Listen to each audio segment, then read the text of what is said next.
जय हिंद दोस्तों, स्वागत है आप सभी का आपके अपने परिवार द लॉजिकल साइंस में। मैं हूं आलोक सिंह आतीस और उम्मीद करता हूं आप सभी अच्छे हों। मेरे मित्र, आज के इस छोटे से वीडियो सेशन में हम लोग डिस्कस कर रहे होंगे एसएससी सीजीएल 2023 के नोटिफिकेशन से संबंधित कुछ महत्वपूर्ण बातों को। आप सबों की जानकारी के लिए बताना चाहूंगा कि कल रात ही एसएससी की तरफ से ये नोटिफिकेशन उसके ऑफिशियल वेबसाइट पे डाला गया था कि जो सीजीएल 2023 की वैकेंसी है वो हम लोग आउट कर चुके हैं। आइए देखते हैं कि सीजीएल 2023 के लिए क्या इंपॉर्टेंट डेट है और साथ ही इसका एग्जाम स्कीम क्या है। मेरे मित्र, अगर हम लोग बात करें एसएससी सीजीएल की, तो आप ऑफिशियल वेबसाइट पे जाएंगे तो आपको जब एसएससी सीजीएल 2023 के लिए नोटिफिकेशन डाउनलोड करेंगे तो आपको पहले ही पेज पे कुछ इस तरह से इंटरफेस खुलेगा और जो आपका सेकेंड पेज होगा उसमें कंबाइंड ग्रेजुएट लेवल एग्जाम 2023 लिखा हुआ रहेगा सर। और साथ ही कुछ महत्वपूर्ण डेट हैं जो आप सभी के लिए बहुत ही जरूरी है। उसमें आपका पहला डेट है dates for submission of online application, यानी कि आप कब से ऑनलाइन एप्लीकेशन सबमिट कर सकते हैं। तो सर 3/4/2023 से लेकर के 3/5/2023, यानी कि पूरा का पूरा आप कह सकते हो कि 1 महीना आपको फॉर्म भरने के लिए टाइम दिया। ठीक है, आप कल से ही, क्योंकि कल से तो नहीं, कल रात में तो ये नोटिफिकेशन ही आया है, तो सर आज से आप फॉर्म डाल सकते हैं। और कब तक डाल सकते हैं? तो सर 3 मई तक आप डाल सकते हैं। कब तक फॉर्म सबमिट कर सकते हैं? 3 मई तक डाल सकते हैं। ध्यान दीजिएगा कि last date and time for receipt of online application, जो लास्ट डेट और टाइम है ऑनलाइन एप्लीकेशन को रिसिप्ट करने का, वो क्या है सर? 3/5/2023 11 बजे तक, 11 बजे रात तक सर। नेक्स्ट है last date and time for making online fee payment, 4/5/2023 आप रजिस्ट्रेशन कर सकते हैं 3 तारीख तक। अगर पेमेंट नहीं कर पाए हैं किसी कारण से तो आप 4/5/2023 यानी कि 4 मई तक आप पेमेंट कर सकते हैं। नेक्स्ट है last date and time for generation of offline challan. अगर आप ऑफलाइन तरीके से फॉर्म भर रहे हैं, ध्यान में रखिएगा कि ये जो आपका फॉर्म आया है एसएससी सीजीएल के लिए, ये लगभग आपका 7500 पोस्ट के लिए वैकेंसी, यानी कि इसमें 7500 वैकेंसी है। तो इसके लिए आप ऑनलाइन भी एप्लीकेशन डाल सकते हैं और ऑफलाइन भी एप्लीकेशन डाल सकते हैं। ऑफलाइन डालेंगे तो आपको ऑफलाइन चालान सबमिट करना होगा या चालान के जरिए पेमेंट करना होगा। और ये चालान के जरिए पेमेंट आप कब तक कर सकते हैं? 4/5/2023 तक कर सकते हैं। ठीक है, last date for payment through challan, last date जो चालान के थ्रू आप पेमेंट करेंगे वो कब का है सर? 5/5/2023, यानी कि 5 मई तक कर सकते। नेक्स्ट है date of windows for application form correction including online payment. मतलब अगर आपसे फॉर्म भरने के दौरान कुछ गलती रह गई है तो उसके लिए जो आपके एप्लीकेशन में करेक्शन के लिए विंडो खुलेगी या जो डेट होगा वो 7/5/2023 से 8/5/2023 के बीच हो। और next, tentative schedule of tier 1 computer based examination, यानी कि जो आपका टीयर 1 एग्जाम होनी है वो कब होना है सर? जुलाई 2023 में। अभी आपको डेट नहीं दिया गया है कि एग्जाम कब होना है, बस आपको मंथ बताया गया है कि एग्जाम कब होनी है सर। जो सीजीएल 2023 है सर वो जुलाई में होनी है।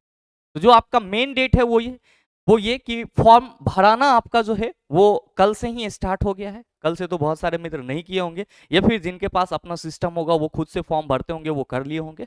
तो आपका जो है ये अगले 1 मंथ तक आप सीजीएल का फॉर्म डाल सकते हैं। कब तक सर? 3 मई तक।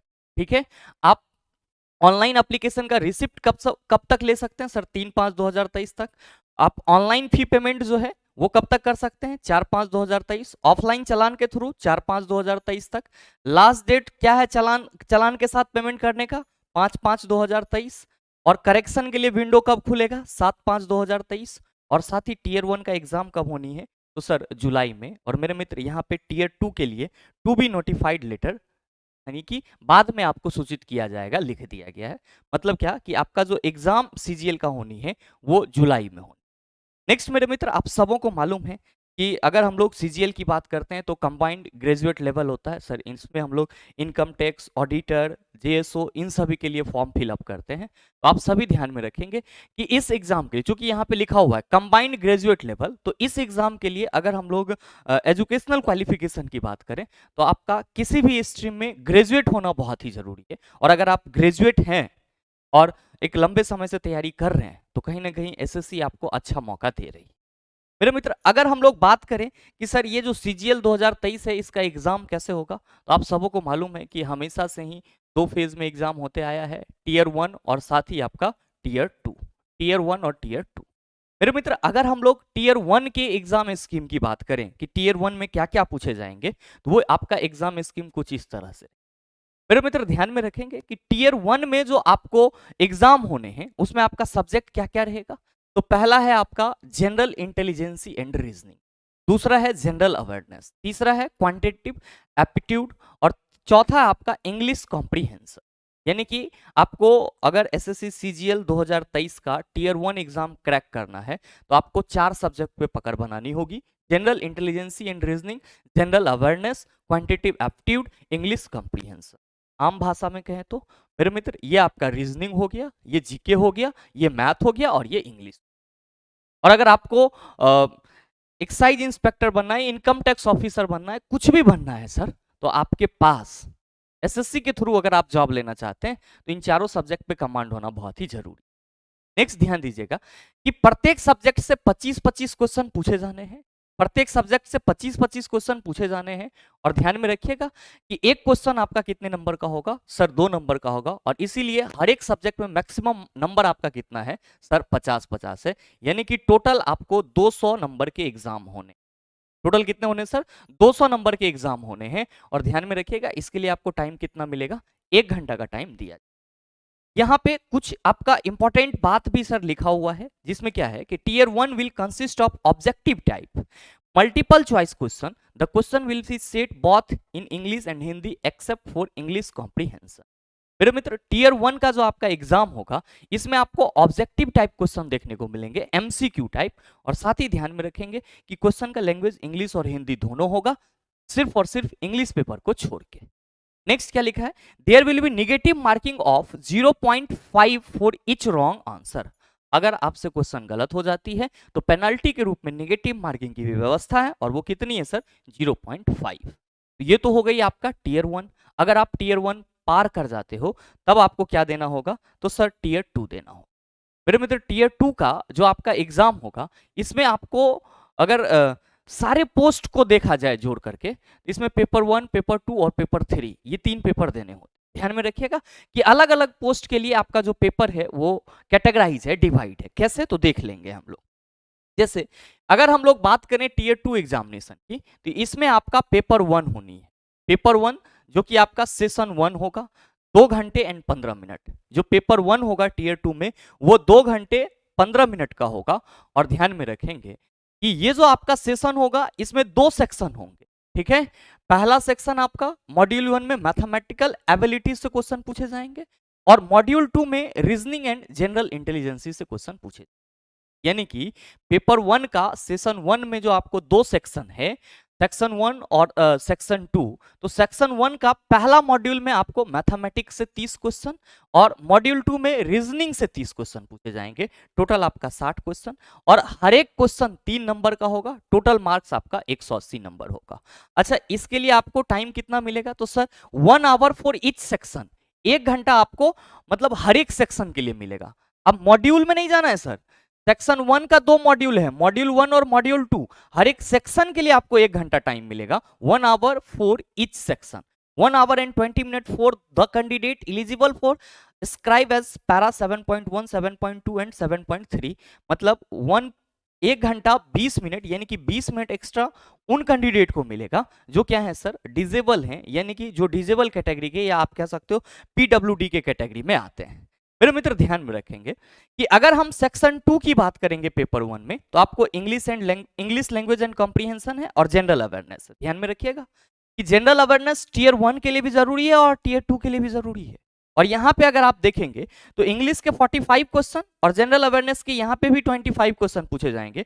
प्रत्येक क्वेश्चन आपका 3 नंबर का होगा, और टोटल आपका मार्क कितना होगा सर? 210 का। यानी कि पेपर 1 को अगर जोड़ा जाए सेक्शन 1 और सेक्शन 2 में, तो सर 210 नंबर यहाँ पे और 180 नंबर यहाँ पे। टोटल जो ये आपका पेपर 1 हो जाएगा वो कितना नंबर का? तो सर 210 प्लस 180, 0819, 390। अब ध्यान दीजिएगा कि आपको पेपर 2 और पेपर 3 से भी रूबरू होना है। मेरे मित्र यहाँ पे एक चीज और ध्यान देंगे कि आपका यहाँ पे सेक्शन 1 था और सेक्शन 2 था।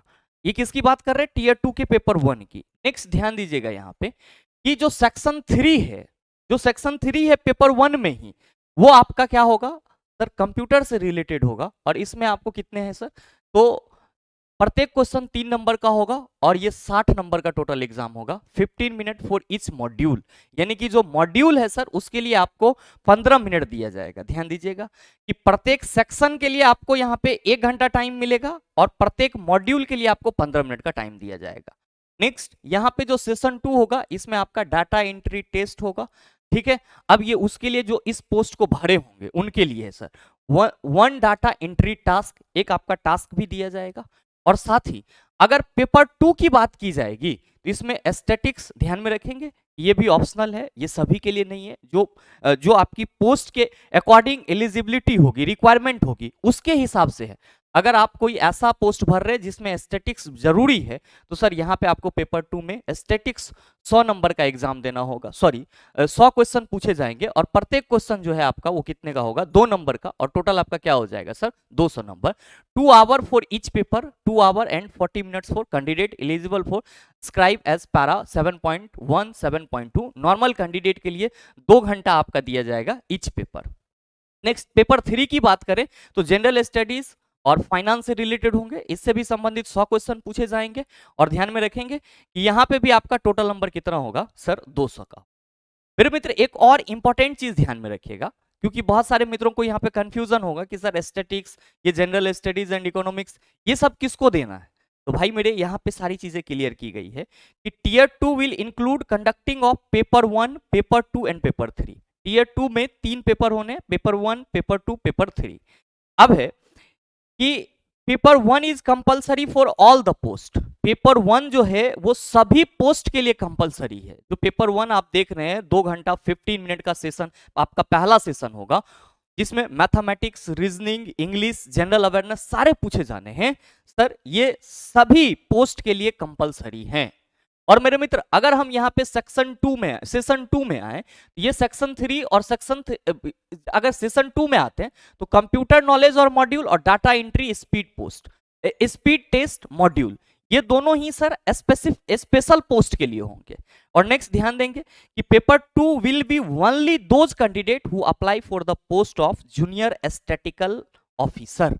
पेपर 2 सिर्फ और सिर्फ वैसे कैंडिडेट के लिए होगा जो क्या अप्लाई करते हैं सर, एस्थेटिकल ऑफिसर के लिए अप्लाई करते हैं।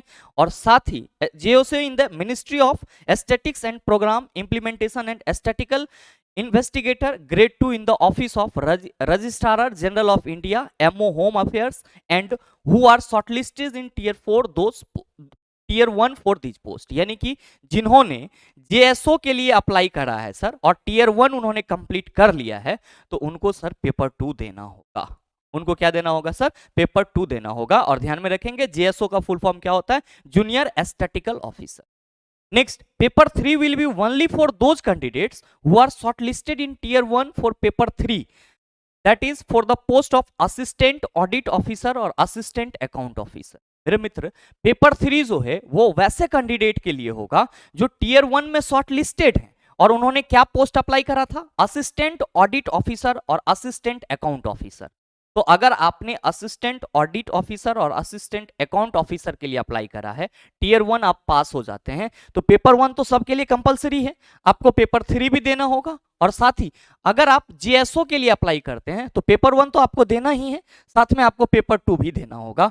तो आपका जो एग्जाम स्कीम होगा वो कुछ इसी तरीके का।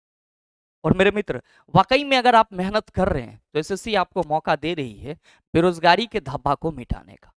और ध्यान में रखिएगा कि अगर आपने कहीं से भी शुरुआत करा और एक निश्चित लक्ष्य के साथ अपना शुरुआत कर दिया है तो आपकी आधी जीत वहीं पे पक्की हो जाती है। और भाई मेरे अगर आप सबों को अपने ऊपर से बेरोजगारी का धब्बा उठाना है या बेरोजगारी का धब्बा हटाना है, अपने आप को एज अ एम्प्लॉय दुनिया के सामने पेश करना है, तो मेरे मित्र कमर बांध लीजिएगा, ये अपॉर्चुनिटीज आपके लिए ही। और ध्यान में रखेंगे कि इसमें टोटल पोस्ट कितने हैं सर, तो टोटल पोस्ट आपका 7500 है। मुझे मालूम है कि एग्जाम बहुत ज्यादा इजी नहीं होता है, लेकिन मेरे मित्र बहुत इजी ही होता है। बस फर्क किसका होता है, नजरिया का होता है। अगर आप सही मायने में दृढ़ संकल्पित होकर के अगर इसके लिए पूरी तरह से समर्पित हो जाते हैं तो कहीं ना कहीं एसएससी भी आपके झोली में हो। मेरे ख्याल से जो एसएससी सीजीएल 2023 का नोटिफिकेशन कल रात आई थी, उससे संबंधित जो भी मुख्य बातें थी, चाहे वो इंपॉर्टेंट डेट को लेकर के हो या फिर इसके एग्जाम स्कीम को लेकर के हो, उसको आप बखूबी समझ पाए हो। मिलते हैं हम लोग फिर अपने अगले वीडियो सेशन में, तब तक के लिए best of luck, thank you, have a nice.